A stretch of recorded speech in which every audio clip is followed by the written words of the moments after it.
Assalamualaikum warahmatullahi wabarakatuh. Waalaikumsalam warahmatullahi wabarakatuh. warahmatullahi wabarakatuh. Bagaimana kabar kalian semua? Baik, Bapak. Baik, Pak. Baik. Lembaga eksekutif, lembaga Siapa itu? Suara siapa itu? Bapak, lagi ada orang. Oh, oke. Alhamdulillah ya kita bisa bertemu lagi dalam pelajaran kali ini. Tapi kita masih dalam pembelajaran daring. Nah, semoga nanti kita bisa bertemu tatap muka langsung gitu. Biar pembelajaran kita itu efektif dan baik. Amin. Amin, Bapak. Nah, tapi sebelum itu pembelajaran kali ini, alangkah baiknya kita mengucapkan basmalah untuk memulai pembelajaran kali ini. Mari sama-sama kita ucapkan Bismillahirrahmanirrahim. Bismillahirrahmanirrahim. Terus perihal presensi. Nah, saya udah lihat di sini ada beberapa yang sudah hadir, tapi ada berapa tuh yang nggak hadir? Coba mungkin Dua, Pak, dua. siapa Dua yang aja? hadir, Pak. Isti sama Siroh. Siti Isti Rohmah. sama Siti Rohmah, Pak. Ada yang tahu dia kenapa? Coba. Kok nggak hadir? Coba tanya. Kemana, Ken? Tahu. Katanya si Siti Rohmah itu, Pak, belok-belok. Sakit, Pak, dia sakit. Sakit. Oke. Sakit, Pak. Minggu lalu kita pertemuan pertama ya, kemarin kita membahas tentang konsep dasar ilmu ekonomi. Nah, apa sih itu ekonomi itu? Ada yang bisa jelasin?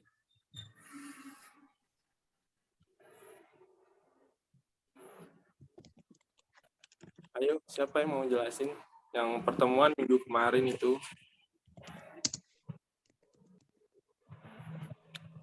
Lupa, Pak, lupa. Lupa, Pak.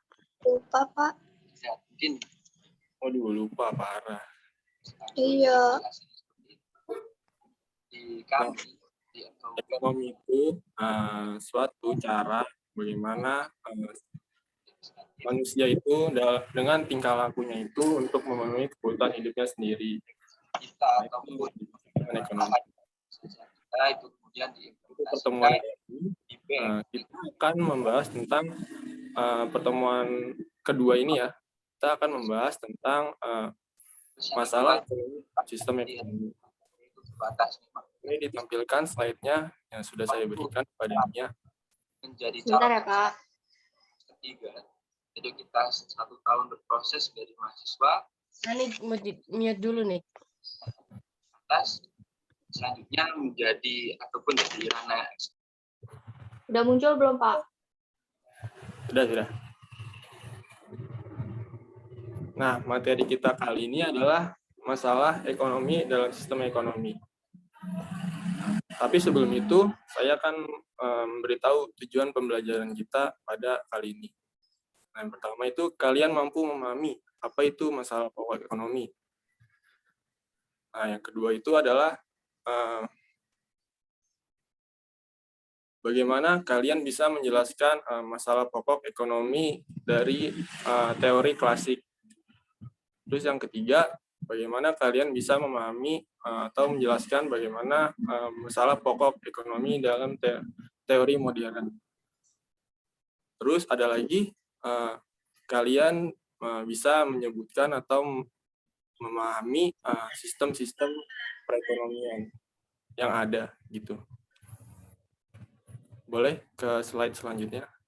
Nah, kita masuk ke dalam intinya dulu, masalah pokok ekonomi di dalam masyarakat.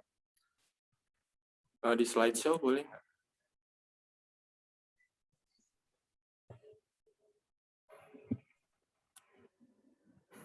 Nah, masalah pokok ini yang dihadapi berkaitan dengan gimana sih manusia itu memenuhi kebutuhan hidupnya. Tetapi itu ada tapi juga bagaimana caranya mengatur dan melayani jutaan orang yang memiliki kebutuhan berbeda. Nah, biasanya kalau untuk mengatasi hal tersebut itu dibutuhkannya sikap kreatif. Nah, itu juga dan tindakan ekonomi yang sangat berguna, serta dapat ditunjukkan melalui kegiatan mencari dan mengelola alternatif pilihan sumber dayanya. Nah, sikap mandiri ini dilakukan untuk biasanya dilakukan untuk produksi suatu barang. Nah, produksi ini itu biasanya mempertimbangkan masalah-masalah pokok ekonomi ini. Nah, dalam hal ini ada dua masalah pokok ekonomi, yaitu masalah pokok ekonomi modern dan klasik. Boleh dilanjut slide-nya? Bentar, Pak. Nah, yang pertama itu ada masalah pokok dari ekonomi klasik. Nah, masalah pokok ekonomi ini merupakan dari teori yang berpedoman pada pemikiran dari yaitu Adam Smith, David Ricardo, dan John Stuart Mill. Nah, intinya adalah untuk mencapai kemakmuran jika barang dan jasanya itu semuanya itu terpenuhi yang dibutuhkan manusia itu.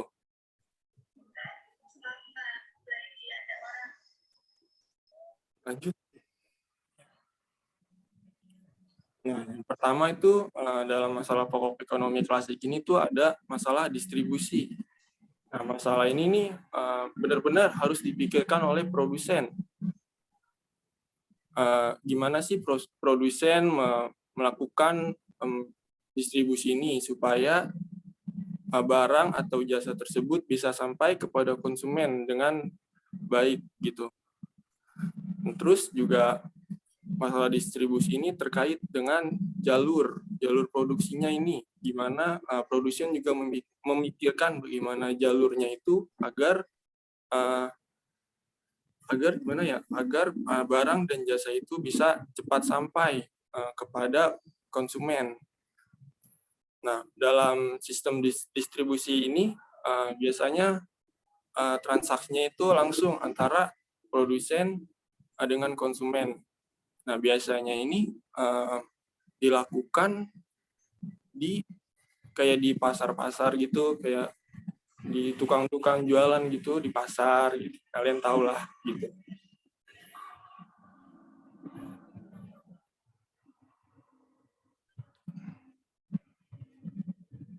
Coba slide sebelumnya deh. Terus, nah ini selanjutnya. Lagi-lagi, kayaknya produksi belum deh. Soalnya kan itu ada 3.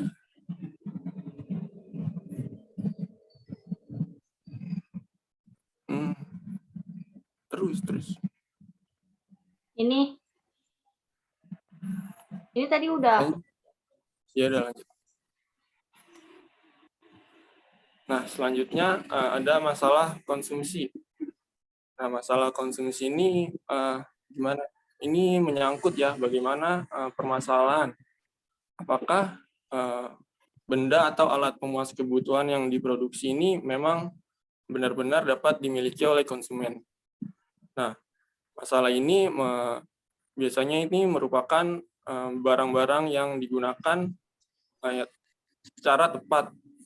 Terus barang yang digunakan itu barang yang sangat dibutuhkan dan diinginkan. Nah, juga barang ini tuh juga mampu dibeli konsumen.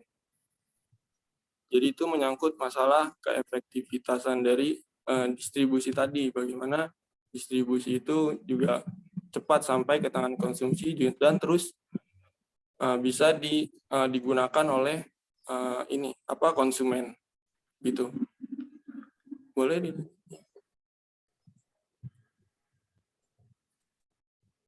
selanjutnya itu adalah masalah pokok dari ekonomi modern. Nah, yang pertama itu what. Itu saya dalam kurungan itu. Nah, yang pertama itu barang apa sih yang akan diproduksi? Nah, biasanya permasalahan pada ini nih dapat diperinci. Nah, terus dilakukan untuk mengetahui selera pasar. Jadi produsen biasanya melihat situasi pasar dan memikirkan barang apa sih yang akan digunakan oleh konsumen, terus barang apa sih yang dibutuhkan oleh konsumen, terus gimana sih kita terus memproduksinya begitu. Terus spesialisasi produk. Nah, juga yaitu menciptakan usaha produk yang memiliki ciri khas tertentu. Nah, spesialis produk ini termasuk ke dalam salah satu strategi untuk menguasai pasar sekaligus memuat nilai efisiensi dalam efektivitasnya.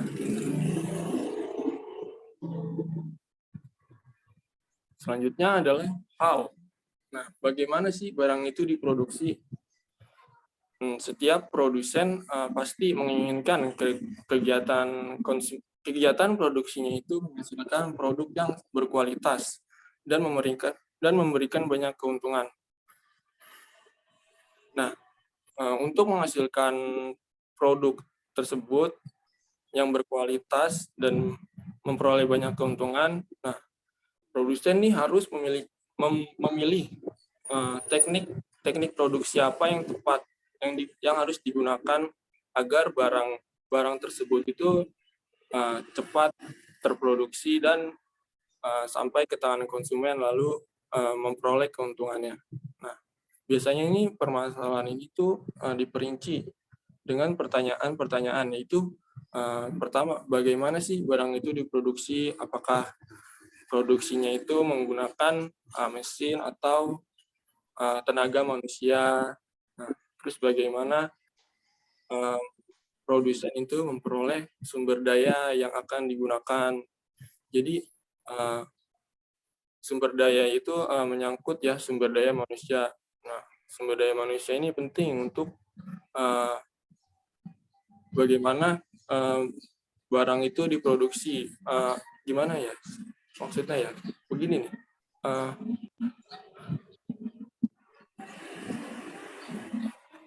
Dengan keahlian gitu, maksudnya sumber daya manusia itu yang mempunyai keahlian untuk memproduksi barang tersebut. Nah, begitu. Lanjut. Selanjutnya, for whom. Untuk siapa sih barang itu diproduksi? Nah, biasanya kegiatan ini harus dilakukan produsen. Mengapa? Karena produsen harus bisa menentukan segmen pasar yang dituju dalam rangka memasarkan produk. Nah, dari yang tadi, what, barang apa, dan yang saya jelaskan, nah, selanjutnya, untuk siapa sih barangnya diproduksi? Biasanya nih pertanyaan ini terkait dengan siapakah yang menjadi konsumennya? Apakah konsumennya itu dari golongan kelas bawah, menengah, atau atas? Nah, apakah kelompok pelajar dan mahasiswa dan juga masyarakat umum? Nah, sampai sini ada pertanyaan kah? Nggak ada, Pak. Tidak, Pak. Ada yang mau nanya? Nggak apa-apa sih. Tidak, Pak. Nanya.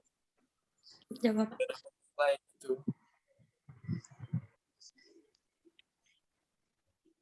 Enggak, Oke. Pak. Ayo, Pak, lanjut. Kalau nggak ada yang bertanya, kita lanjut ya. Selanjutnya itu ada sistem ekonomi. Nah, apa sih sistem ekonomi itu? Nah, sistem ekonomi itu adalah sebuah sistem yang mengatur dan menjalin hubungan ekonomi antara manusia dengan lembaga pemerintahan dalam suatu tatanan atau kehidupan bernegara. Biasanya sih nggak juga lembaga pemerintahan ya. Nah, swasta juga ikut ya dalam sistem perekonomian ini ya. Gitu.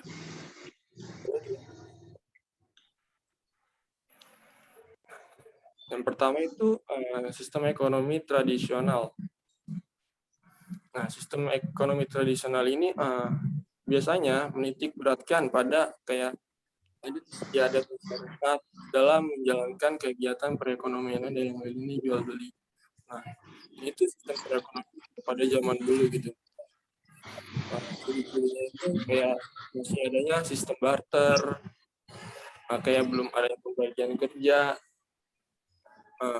Biasanya kayak kekayaan alam menjadi sumber utama kayak petani begitu. Kayak bidang pertanian, perkebunan dan lain-lainnya gitu.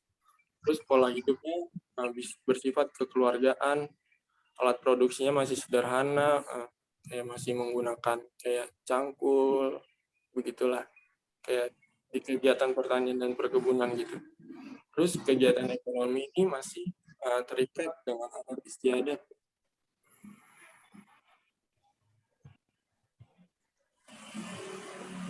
Selanjutnya ada sistem ekonomi terpusat. Nah, pada sistem ini biasanya pemerintah memiliki kekuasaan penuh untuk mengatur dan menata perekonomian negara. Terus negara pemerintah itu biasanya mengatur kayak harga, kayak tenaga kerja, kayak ekspor impor gitu, semuanya diatur oleh pemerintah. Terus negara ini yang menganut sistem ekonomi terpusat ini adalah kayak Rusia, Tiongkok, Korea Utara, dan Kuba. Nah, kalau ciri-cirinya sistem ekonomi ini, yang tadi ya, sumber daya itu sebagai sumber daya alam diatur oleh pemerintah. Terus lembaga kerjanya juga diatur oleh pemerintah. Hak milik tidak diakui, jadi kayak misalnya kalian kayak punya, kayak tadi balik lagi ke poin 1, nah, sumber daya diatur oleh pemerintah, jadi semuanya itu harus diatur oleh pemerintah. Terus juga kebebasan berekonomi ini masyarakat dibatasi kalau sistem ekonomi terpusat ini. Jadi masyarakat tidak bebas melakukan kegiatan perekonomiannya karena terbentur oleh aturan dari pemerintah. Gitu.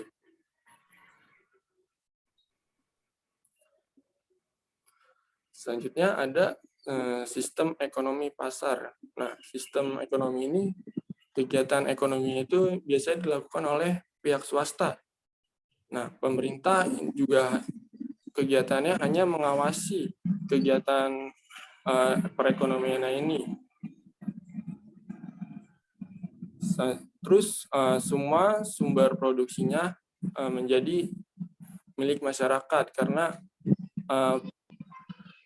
dalam sistem ekonomi ini masyarakat bebas memilih sumber-sumber produksi yang akan dijadikan barang atau jasa yang akan mereka gunakan untuk jual beli. Nah, terus ciri-cirinya adalah semua sumber produksi menjadi milik masyarakat. Terus kebebasan untuk memiliki sumber produksi, pemerintah tidak ikut campur ya dalam kegiatan ekonomi ini karena masyarakat bebas untuk memilih sumber dayanya untuk melakukan produksinya. Nah, terus kegiatan ekonominya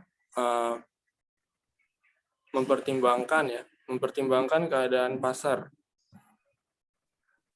Terus kegiatan ekonomi ini didasarkan atas pencarian keuntungan ya, di mana semua kayak motif ekonomi ini intinya adalah kalau dalam jual beli mencari keuntungan. Terus dilanjut. Nah, sistem ekonomi campuran. Dalam ekonomi campuran ini, pemerintah dan swasta saling berinteraksi dalam memecahkan masalah ekonomi. Nah, jadi ini dalam sistem ekonomi ini, pemerintah bekerja sama dengan swasta untuk memecahkan masalah ekonomi. Misalnya contoh, kayak beberapa bulan lalu ya terjadi kelangkaan bahan baku kedelai. Nah, ini kan berdampak pada pembuatan tempe ya. Jadi pemerintah ini bekerja sama dengan swasta untuk bersinergi dalam kayak memecahkan masalah ekonomi ini yang terkait misal kalau dalam kelangkaan bahan baku kedelai ini tuh kayak harga. Kalau langka kan pasti harganya naik ya. Nah, sehingga pemerintah bekerja sama dengan pihak swasta untuk melakukan penekanan harga. Jadi kayak harga kedelai bisa stabil karena pemerintah ini bisa bersinergi dengan swasta. Terus kegiatan ekonomi ini biasanya ini diserahkan kepada kekuatan pasar. Namun pada sampai batas waktu yang tertentu ini biasanya, nah balik lagi, pemerintah ini juga tetap melakukan kendali dalam campur tangan. Kayak tadi ya, kayak misalnya yang harga kedelai tadi ya. Nah, pasti pemerintah ikut campur tangan dalam menekan kayak permasalahan harga kedelai tadi. Nah, apa sih ciri-cirinya itu? Nah, pemerintah dan swasta ini melakukan kegiatan perekonomian secara bersinergi atau bekerja sama. Nah, yang kedua, pemerintah masih ikut campur tangan dalam mekanisme pasarnya. Nah, yang ketiga, adanya persaingan dalam kegiatan ekonomi campuran tersebut.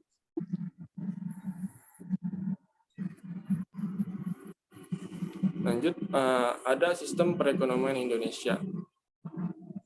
Nah, sistem perekonomian yang dianut oleh Indonesia ini sistem perekonomian Pancasila ya. Ini didasarkan pada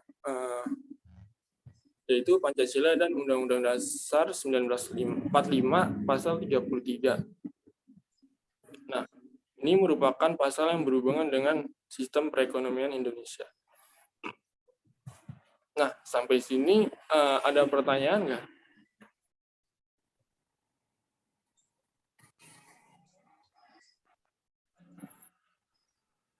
Halo, apa masih dengar?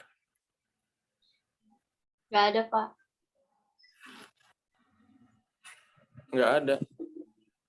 Saya deh yang nanya nih, kalau kayak begitu.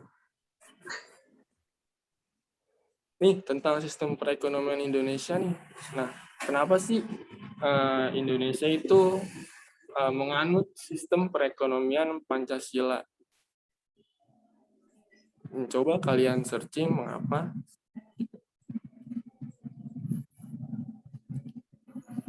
Sebentar ya, Pak. Oke, Siti saya Rohma tunggu. lagi searching, Pak.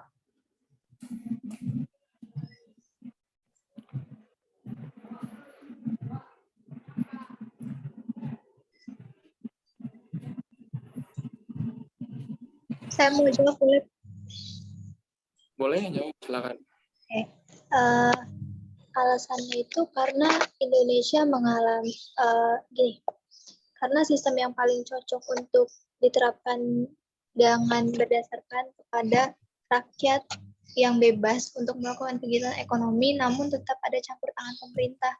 Jadi kenapa Indonesia itu pakai sistem ekonomi Pancasila? Karena kan Pancasila ini ada salah satu ayat yang berbunyi bahwa kebebasannya itu di tangan rakyat ya Pak. Di sila ke-4, ya kan? 4 dan 5.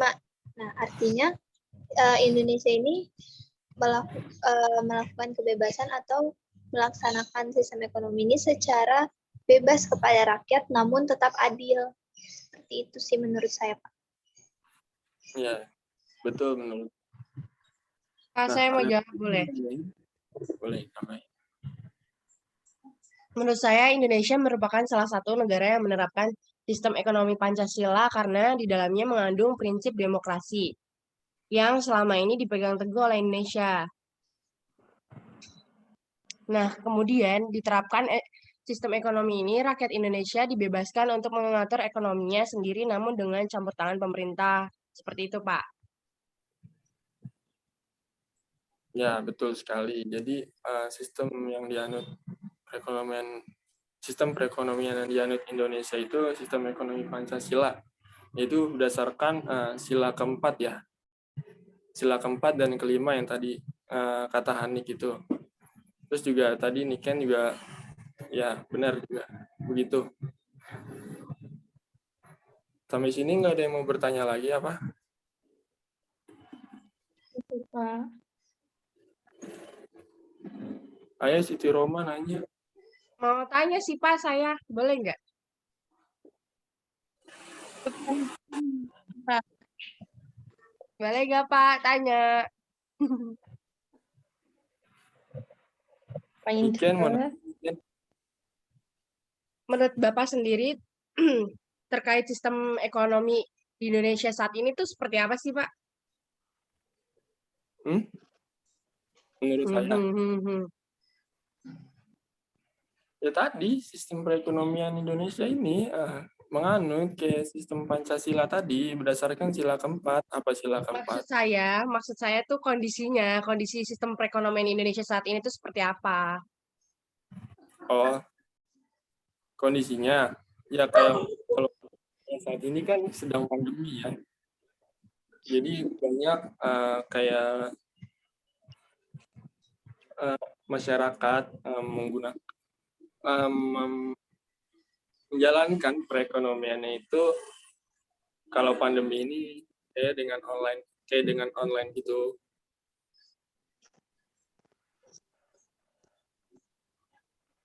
Ngerti nggak? Enggak. Paham Pak saya. Ada lagi mau nanya? Udah. Udah. Cukup, Pak. Kalau nggak ada nggak sih yang bisa menyimpulkan tadi dari materi yang sudah saya jelaskan tadi?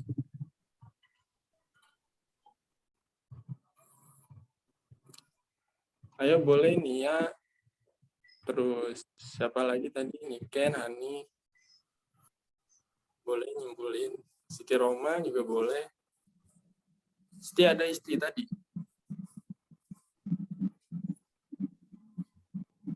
Istri kayaknya sakit, Pak. Dia tidak Ya udah. masuk.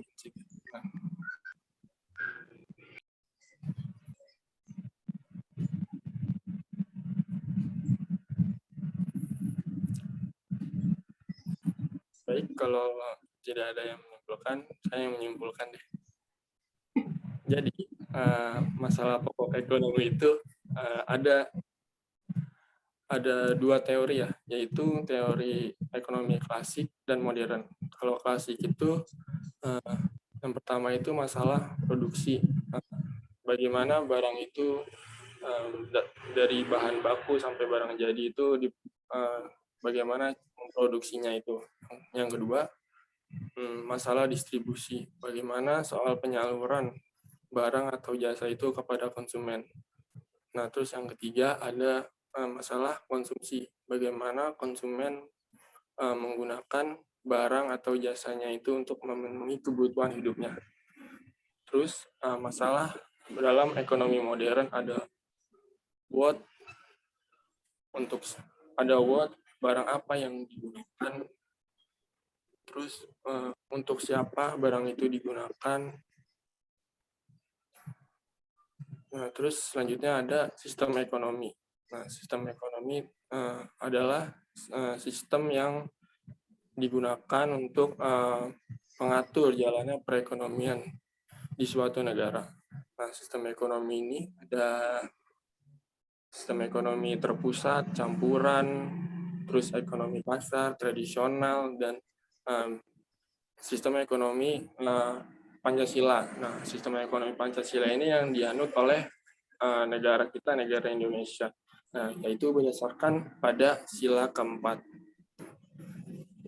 Nah, sampai sini sudah paham atau belum dari materi yang sudah saya jelaskan tadi? Insya paham, Allah Pak. sudah, Pak. Kalau tidak ada, saya tutup pelajaran kali ini. Tapi sebelum itu, saya ingin memberikan tugas untuk kalian buat resume untuk materi hari ini. Terus lalu buat kayak tugas kayak kalian bikin teka-teki silang gitu dari materi ini. Bikin Dari sendiri. materi yang mana, Pak? Dari yang tadi kan, Pak? Iya. Terus Itu Pak, Oke, Pak. individu. dia yang dikumpulkan. Nah, dikumpulkan 2 hari dari sekarang. Saya tunggu. Dikumpulin di mana, Pak? Di Google Dikumpulin, Class. Pak. Oh, GCR.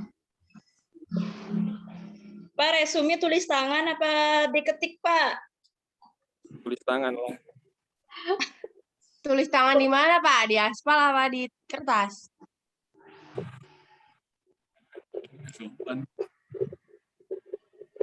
Nah, udah ya, segitu aja pembelajaran kita kali ini. Kita tutup dengan mengucapkan hamdalah. Alhamdulillah rabbil alamin. Alhamdulillahirabbil alamin. Di rumah dan tetap jaga kesehatan kalian ya. Akhir kata, assalamualaikum warahmatullahi wabarakatuh. Waalaikumsalam. Waalaikumsalam warahmatullahi wabarakatuh.